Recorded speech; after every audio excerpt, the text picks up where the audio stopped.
Well, welcome into another episode of Story World. Steve Schramm here with my boy Al. What's up, man? Oh, same old, same old. I am excited about tonight's podcast, and my chair Yes. just broke on me. Oh, that's not good. It's You okay. ain't even It's you ain't okay. even fat. Is it okay? Yeah, I'm good. Is- I'll just balance here. oh, okay. You do that. You balance. That's kind of weird. Um, well, so this is the second episode in our series on, I guess you would just say, types of stories or things that drive stories. So we're talking about really plot driven stories, character driven stories, and then our next episode is going to be sort of when do you use one, when do you use the other, sort of comparing and contrasting them. So we want to dive right into character driven stories. Alex, you want to sort of define some terms for us? Yeah, I'll kick us off. And so, just because I have it written down, I'm going to read from my little notes here. So, what is a character-driven story? At least, in my opinion, a character-driven story is when the story is moved forward by character action and development. So that's not to say that there is no external force that might move the characters slightly, but the main focus is the characters moving the story forward, making the decisions for the most part on their own, and really focusing on that human element and developing their growth. Yeah. Yeah. It sounded like you said human elephant just there. So that was kind of I that's think what I might have. Yeah, so it was the not to, I wanted to be sure to draw attention to that. So there are no human elephants, but there are human Yeah, elements. but there are human elements. Yes. There are Yes, there are. that you may want to consider, right? And so like we clarified in our last episode, but in case you didn't hear that or it's been whatever, it's been a while. Um you can still, even in a plot driven story, you can still have lots of character development and lots of characters overcoming their internal struggles and things of that nature. But we mentioned how biographies and autobiographies are like really great examples of of actually character driven stories where it's sort of retrospective. It's looking back and it's about how the character navigated different scenarios and made different decisions versus those scenarios being in a very plot driven, story driven way being forced upon them, right? So that's really going to be, I think, the big core difference. So what would be like aside from biographies and things like that? What would be some examples of character driven stories like in fiction? Yeah, and so before I list these examples, kind of what you were saying is, for instance, a story can actually start out with a huge external force that might really shake up someone's world. Um, but after that initial change, it is all about the character making decisions and growing. I would consider that still a character driven story because even though it was this big shakeup in life that caused the actual, initial change, it's still the character that is then in charge of what happens afterwards. In contrast to, say, something like Lord of the Rings, where even though characters do make decisions, the whole time Sauron is getting stronger, the evil forces are getting bigger, and there's always that constant evil presence that is affecting them in some way. Does that make sense? It does. And I just thought of what may be a glaring example of character driven stories that we Tell have me. They're out of. a little bit harder to pick out than plot driven. Yeah, they are, and I could be wrong here, but wouldn't like the Marvel, like the MCU, wouldn't that be fundamentally character driven? It's I mean, the situations, sure, they have situations that Yeah. come up, but the books are never about, like let's just take Spider-Man, the books, the movies, whatever. Like they're never like Spider-Man is fundamentally about Spider-Man. Like what happens is almost secondary. It almost doesn't matter. Like the Green Goblin could have been somebody else. It's not about what the Green Goblin does to Spider-Man. It's about who Spider-Man becomes and how he interacts with the world. Would that be an example of character-driven stuff? Yeah. My God, the movies are named after the people, right? It's like Iron Man Yeah, or right. Ant-Man and Wasp or I whatever. I would say yes, and it's weird because I actually don't think any of this is clear cut in stone. We're gonna have plot Sure, driven yeah. stories that are very much focused on characters as well. And then you're gonna have character driven stories that have a huge plot encircling it with all this, detail and build up. And so there's Yeah. never gonna be a, cut and dry story that is only character development, and then another one that is only plot driven. Yeah. Because neither one of them Yeah. would be interesting, quite frankly. But yeah, I would definitely label the Marvel movies as essentially character driven. You do have the baddie, but how often does he actually show up in a movie unless it is about him? Um, Right. usually it's going over the um it's going over the team and their, and their little, spaceship or wherever, and they're talking about what to do, and they're putting jabs at each other, getting in arguments, and yeah, they are developing outside of whatever's happening, to them or about them. Yeah. Yeah, so that makes sense. I think another thing that, and maybe this is just wrong. This is probably just wrong of me to do, but sometimes when I see stories that are weaker, um, where the story elements themselves are weak, but like the character development is strong, I almost wonder if those sort of tip the scales more towards character driven. So, as an example, I'm not sure. Did you see the Tomorrow War with Chris Pratt on I know what Amazon you're Prime? talking about, but I haven't. Yeah, you should watch it. Um, in my humble opinion, and the opinion of others who watched it, that I've spoken to, the story just wasn't really that good, right? Seemed like there were a lot of holes. Yes, there was this external pressure, like technically, but like you could tell that just in the writing of this thing, there was a lot more attention paid Mhm. to the characters themselves, specifically the main character played by Chris Pratt. There was far more attention on him than the actual scenario itself. Of course, it was looming in the background, but it was more towards him. And so I don't know. I mean, it's like you said, it's a spectrum. It's kind of difficult to say, but I kind of like to think that if you could tell the writers have been a little lazy on the plot, but a little less lazy on the character, then to me that's kind of got a bias towards being, kind of character driven. Yeah, no, I agree with you there. And it's funny, I'm kind of thinking back to like the last week's episode that we did on plot driven, and I said Lord of the Rings is plot driven, and I think largely so, especially in the grand scheme of things, like looking back at like Silmarillion and Of everything. course. Yeah. But at the same time, oh my goodness, that is so very much character driven as well. So again, Yeah. that's where it's hard to say that something is plot driven when you have very much character growth and friendship and bonds forming. And so Yeah. And that's on what a I think given our day, next yeah, episode is going to be kind of helpful talking exactly. about the differences. But Absolutely. But the examples that I have that are very much character driven. Have you ever seen the movie 7 Pounds with Will Smith? I have not. I've heard of it, but I've not. I don't want to do any spoilers here because a lot of people probably haven't. It's not as common as other movies, although I think it's one of my favorites with him. One of my favorites, period, actually. And just something really tragic happens pretty much at the beginning of the movie, I think you find out, and it just flips his world all upside down. But after that initial thing, from that one moment, and he was even kind of involved in this bad thing happening.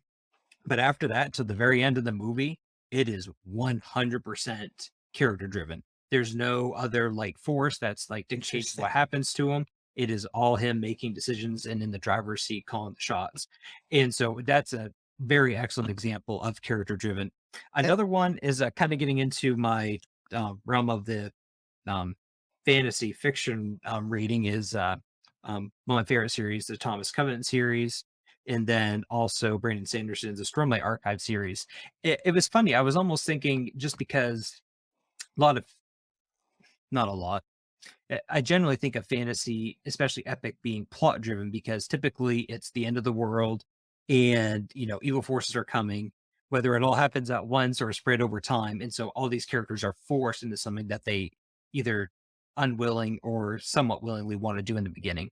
But the more that I think about Sanderson's book, for those who have or haven't read it, is trying to think back of all the stuff that happens, but a lot of it is very much character driven and the plot unfolds as the characters discover stuff on their own. So rather than the plot being revealed kind of Okay. like, hey, like I am the dark bad guy, it is more or less that they end up stumbling upon something or they end up, forcing themselves to discover, a piece of the puzzle. Um and so again, that's kind of again a mixed blend. But yeah, so just a couple of examples there where characters really drive the story and you want to see that character growth. Interesting. So, to kind of again transition a little bit into the marketing and business realm of things, thinking about story and character driven. I was actually at first I was like, well, what I don't really know what to say here. And then I as I was taking a break in the potty, I had a what we'll just call a pee epiphany. And Oh my gosh. that That was was pretty good, right? that was Pretty awesome, excellent. right? And it hit me. I was like, "Oh, yes, this is actually huge." In the marketing world, there's a tremendous difference between the plot-driven story and the character-driven story, and, I think I would say it like this. So, while plot-driven stories are like we talked about last week, what you really invite your customers or your clients into, like, you're letting them know that they have a problem, you're heightening their awareness to a problem, or you are introducing your solution to their problem. That's inviting them into the story using open story loops, etc. By contrast, character driven stories are what give them the belief that you can solve their problems or that they can solve their own problems with your help. And what that looks like practically is in the marketing world, you've got this element, you've got one element of your marketing that heavily focuses on the customer or the client. They are the hero of the story, right? You're inviting them in. But then you have this other side of it where like in the customer facing side, sort of you're the guide, like you're helping them along. But in your own story, you're the hero, right? So this is classic hero's journey talk, but in your own story, you're the hero and you have stories of triumph and failure and redemption and defeat and all of these things. Mm. And oftentimes what you're trying to do is create a movement around whatever thing that you are in. So for example, like I kind of fell in, to use my own context again, I sort of fell in to being the subscription web design guy. Okay. I didn't choose the thug life chose me, kind of thing. Okay. For real. Like yes, I did this when I created my business model in 2015. I can promise you the furthest thing in my mind was teaching other people that business model in 2022. But at the coaxing of my own mentor, here we are, right? And that's part of my story. So you could say, in a sense, that I'm attempting to build a movement around subscription web design and people, whatever people build movements. I mean, legit, people build movements around exercise programs, or they build movements around really loving reptiles and lizards. And if you think I'm kidding, my wife watches YouTube videos, channels that are like all about reptiles and lizards. And why, I don't know, but she loves them, right? So they've built this movement. And so full disclosure, most of my thoughts here, I'm just going to articulate them in language that has already, been introduced by Russell Brunson. But they are principles that have been recognized in the world of marketing for a while. So if you're creating a movement, there's really three big pieces to that. And by the way, you can see this in religion, you can see this in, whatever, politics. You can actually see this sort of framework being used everywhere. But you've sort of got three big pieces of a movement. You've got an attractive character, you've got a future based cause, and you've got a new opportunity. Okay. So um, let's just take two, like Jesus. Okay. So Jesus is an attractive character, right? He has a not only a personality, but the way he talks and everything. He created followers, right? He was somebody you could get behind. He had a future-based cause, right? So his idea was a better future for humanity, because he wanted humanity to live according to God's ways and not according to their own ways. That's the future-based cause. And then the new opportunity, right? The new opportunity was, believe on me. I am the way, the truth, and the life. Call upon the Father and you'll be saved, right? And so that's the idea. You've got this movement, and in marketing, it's the same thing. In politics, it's the same thing. If you've got somebody worth following and they have a cause for the future that provides insight into a better future, and then they've got a new opportunity, which means not just rehashing and repackaging the old thing, but putting people into a new opportunity, making them feel like it's something they haven't tried before and it could really work for them, then you can get them into your movement. Well, that is fundamentally character based, okay? Because that's going to be all around, again, just to be practical, me, right? So I write blogs, I do things on TikTok. I don't dance, but I do things on TikTok. I do podcasts like this one. And I do things on YouTube. These are all very character driven things. Why? Because yeah, I'm talking about customers, but a lot of it is about me. It's about my experiences. When I blog and stuff, I'm talking about my own experiences in my business and then how we can apply them to yours. Um, so I think that when it comes to the customer, it's fundamentally plot driven. You're planning it out. But when it comes to you as the marketer, as the business person, that is a big time character driven sort of story because you are focusing all on you as the character, the attractive character in your story. I have more to say, but any thoughts or questions or insights about that? Yeah.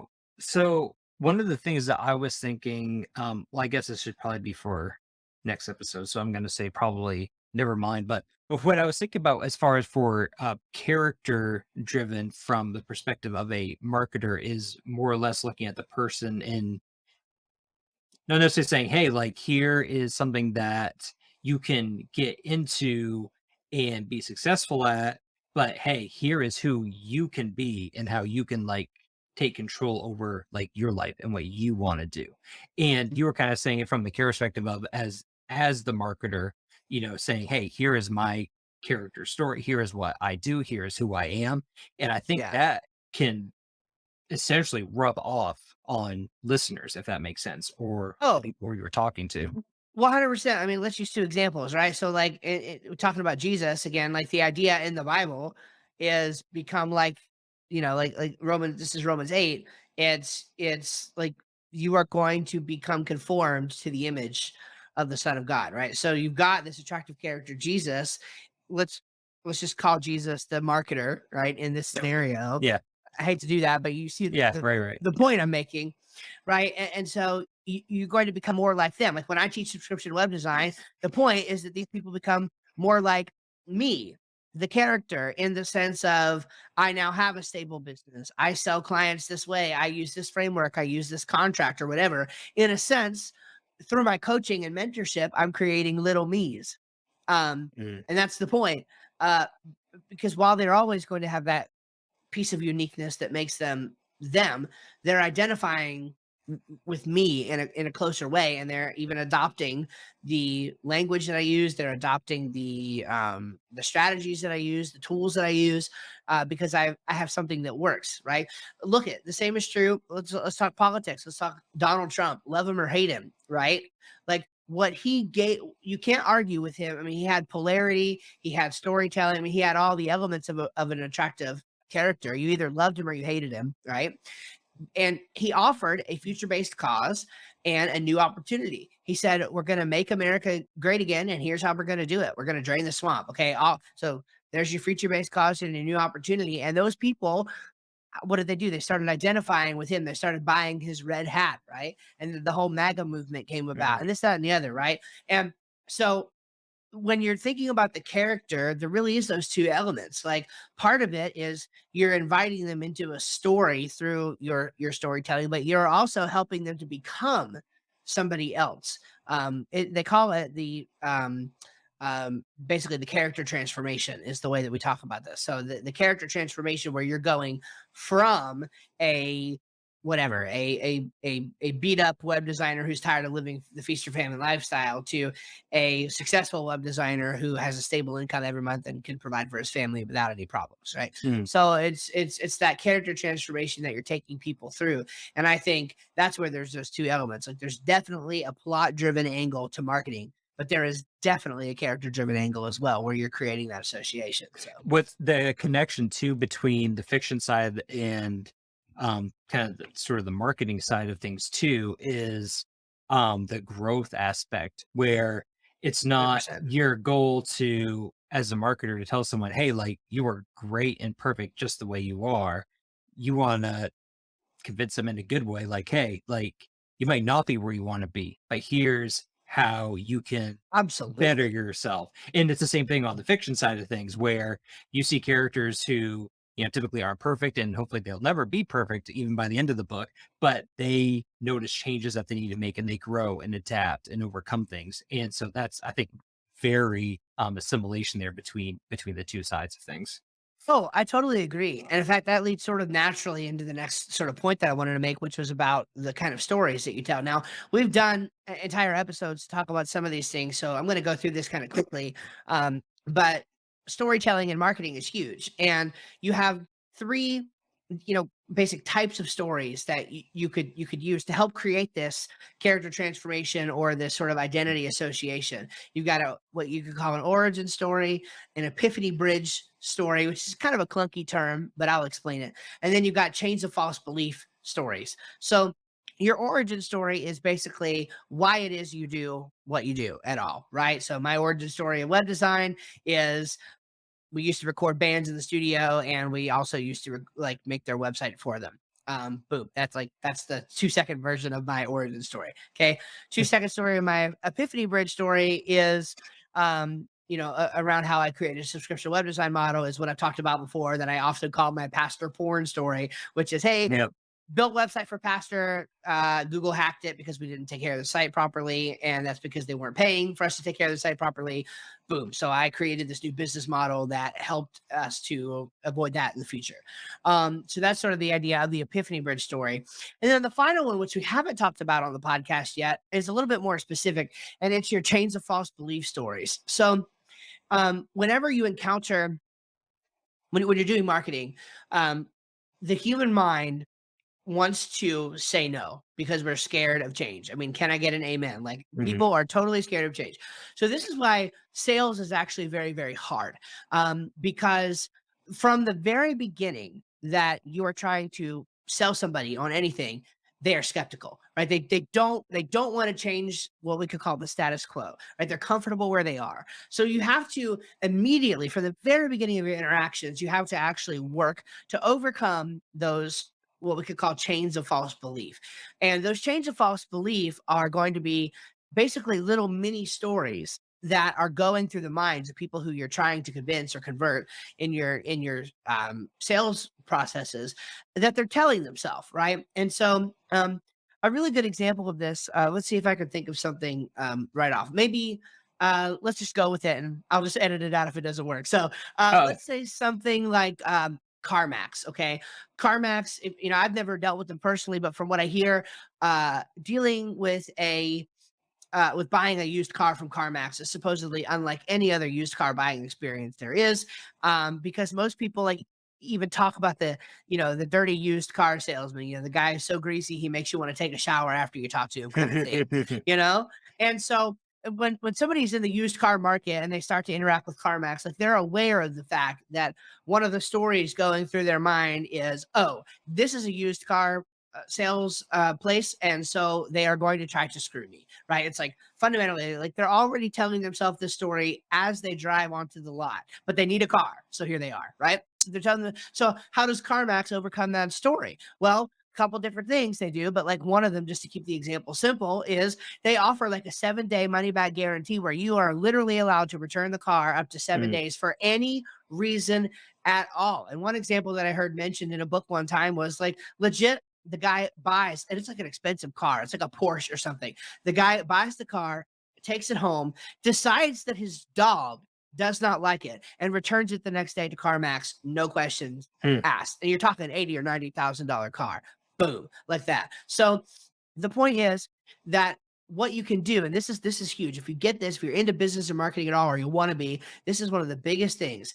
The goal that you have is to rewrite the story in your customer's mind. Rewrite the story that they're telling themselves in their mind. So it's like, hey, this is a used car place. I'm going to get screwed. Well, so the story rewritten might be like, yeah, we understand that at most used car places, you're going to get screwed. So here's what we've done. We've implemented the 7-day return policy so that no matter what, for any reason, no questions asked, you bring the car back, hand over the keys. We will give you your money back. In fact, I think they might even not like cash the check or whatever. Like they may not even receive the mm, funds. They might put the gotcha. funds in holding or whatever for those 7 days. That might actually be part of the process, right? so they can say that. A way that to bring it more down to earth, like for me, I did this recently in a blog post that I wrote for the business. We're really big on communication, and a lot of people say that though, like we're good communicators. Like a lot of people say that in their marketing material, but they don't prove it. So in this blog post, I mentioned three or four specific things that are a part of the experience of working with my company that helps them to see like specifically what we do to combat the problem. Like we're not just saying, yeah, we're good communicators. We're like, it's like there are specific things like we add you into our project management system. We make our entire team available to you. So like you have access to all of us and you can talk to us at any time. We do long form, like I describe all of those things because I'm trying to rewrite those chains of false belief. One more quick example: diet and weight loss, right? Like in that market, like people have tried everything, right? And so you have, these scenarios where say you're trying to convince somebody to try keto and they're coming in like, oh my goodness, I've tried Weight Watchers, I've tried Whole 30, I've tried, the paleo diet, I've tried this, I've tried that, and nothing has worked. And so it's your job to then come in and say, okay, well, yeah, those things might not have worked, but the problem is that all those diets allow too many carbs. And so on the keto diet, you have to reduce your carb intake because your carb intake, oh, I just hit my microphone, but your carb intake is what's ultimately going to lead to your body producing higher amounts of insulin. And that's why you can't lose weight, because when your body produces insulin, it drives up the glucose and yada, yada, yada. Right. And so there are all sorts of stories like that. I mean, there could be any number of them, potentially 5, 10, 20. There could be any number of stories that different customers of your product or service are telling themselves. And it's your job in your marketing materials, in your content, in your webinars, in your ads, and all of that stuff to overcome those false belief chains and rewrite the story that's going on in their mind. And this is all character stuff we're talking about, right? This is people who are now questioning their own ability to become the person that you have become and that you're trying to tell them that they can become. And so it's your job to overcome those things. And the last thing I'll say is that all of this often happens through edutainment and inspiration, right? So educating people while entertaining them, because raw education like school is boring. You need entertainment as well. This is why TikTok works. TikTok is educational, but also entertaining. Same with YouTube. And in many cases in character-driven stories, you're also going to want to do inspirational things as well. And I would actually say inspirational slash aspirational, right? Trying to get people to reach for an ideal higher than what they thought they could achieve before. So this is all character driven stuff, and it's a completely like different dynamic of marketing than the plot driven stuff, but it's equally as important. Would you? Oh, we'll save it for the next episode. I'll end my question there. Wait, all right, sounds good. Yes. Heck yeah. Well, Go excellent. ahead. Story of the week. Yeah, Let's go story of with the that. week. Yeah, so mine is on a show called Severance. Have you heard of it? The new Apple show? I guess it's kind of new. Oh, I think I have heard of it, but I do not have Apple TV, so I've not seen it. Is it out yet? So yeah, it's so the synopsis is a technology corporation, Lumen Industries, uses a severance medical procedure to separate the non-work memories of some of their employees from their work memories.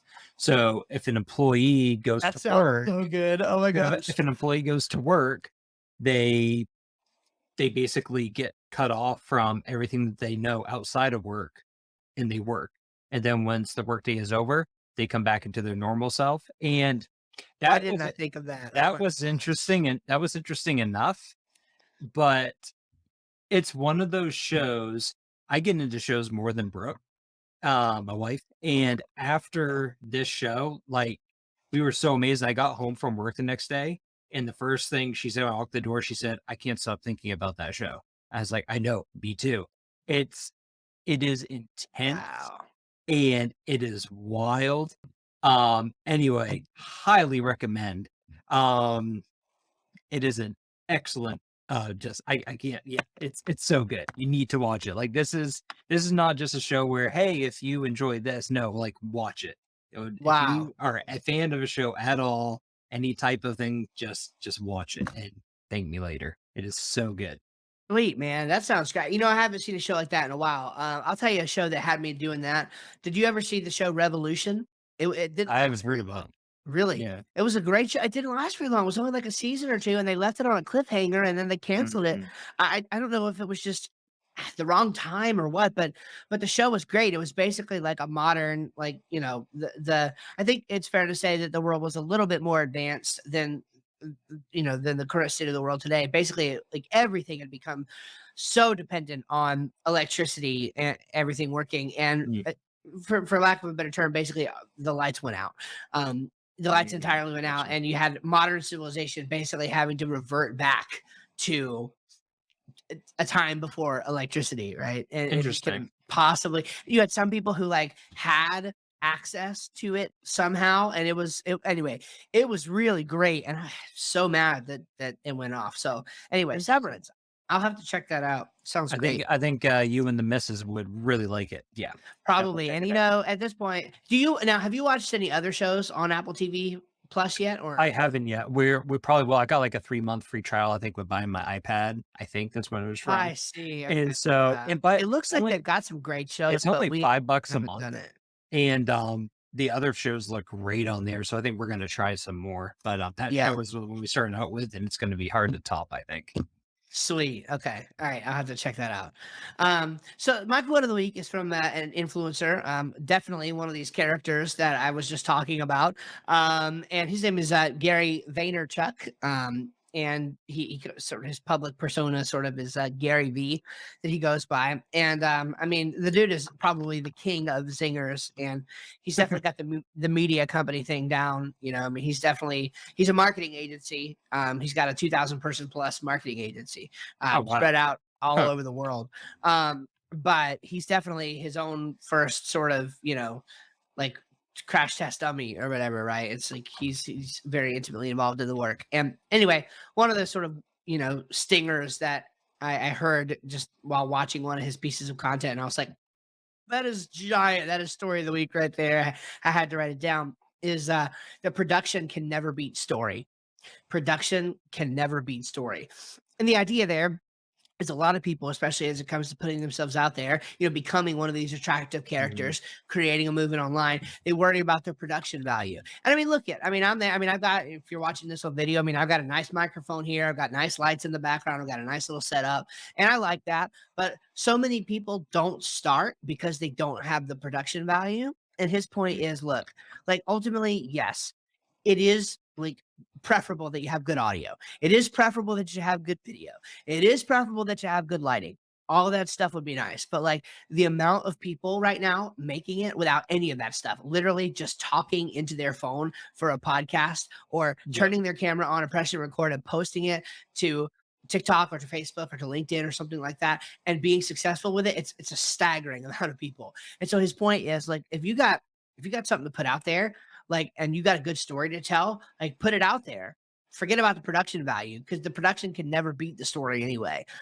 So Well, a sure. perfect example of that is like look at um, CNN and heck, even like Fox News to an extent versus some popular podcasts that are out there.